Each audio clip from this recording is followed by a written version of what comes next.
Është rritur ndjeshëm numri i fëmijëve të sëmurë me simptoma të virusit gastrointestinal në Tetovë. Këtë dëshmojnë më së miri numri i lartë i rasteve të pacientëve që paraqiten në Spitalin Klinik të Tetovës në pediatri, por edhe në për mjekët familjar dhe ambulancat pediatrike private. Ankesat më të shpeshta janë temperaturat e larta të fëmijëve, të vjella, diare dhe dhimbje barku, thon nga Spitali Klinik i Tetovës.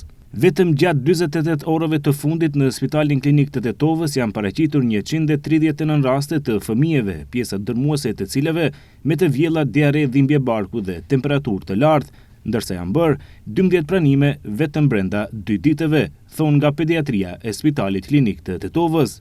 Pediatri Isa Osmani thotë se bëhet fjalë për viroza sezonale, megjithatë sipas tij, në këtë rritje të numrit të rasteve ndikon edhe qumshti artificial që u jepet fëmijëve, si dhe kontakti me fëmijët e tjerë të sëmurë. Ai thotë se kujdesi fillestar duhet të fillon nga shtëpitë dhe të shkohet në spital vetëm nëse të vjellat ose diarea nuk ndalet brenda 24 orëve, me qëllim që të mos ngarkohet spitali.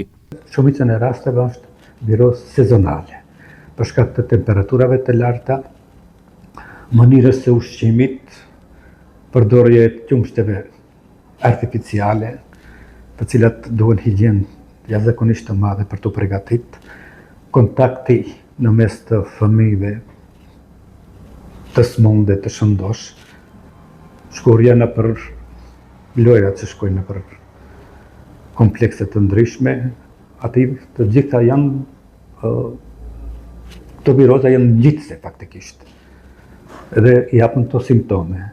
Dhe për çdo rast nuk shkohet në spital se ka pas një barkëqitje ose një vjellje. Duhet nënat, për shembull, ka elektrolit, ka mënyra të ndryshme që mos bie deri te dehidrimi, megjithëse nënat tona shumë frigohen që fëmijët mos dehidrojnë. Pediatri Isa Osmani thotë se gjithashtu duhet të shmangen edhe pishinat në këtë sezon kur viruset e tilla janë të pranishme. Kontakti sa më pak me fëmijët të smurë, pastaj higjiena në maksimum të jese, disa i çojnë edhe në për do bazena të cilët nuk janë si duhet, ndoshta edhe nuk i plotësojnë kushtet për të ndërtuar një fëmijë i vogël atje. Edhe të jepën lëndje që i preferon mjeku.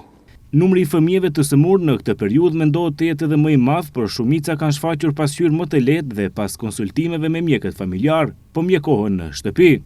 Ndryshe, shtimi i numrit të fëmijëve të sëmurë është shënuar edhe në shtetet fqinje, sidomos në Shqipëri, ku situata del të jetë më alarmante si pasojë e rasteve të shumta të fëmijëve që prindërit i kanë dërguar në spital për ndihmë mjekësore.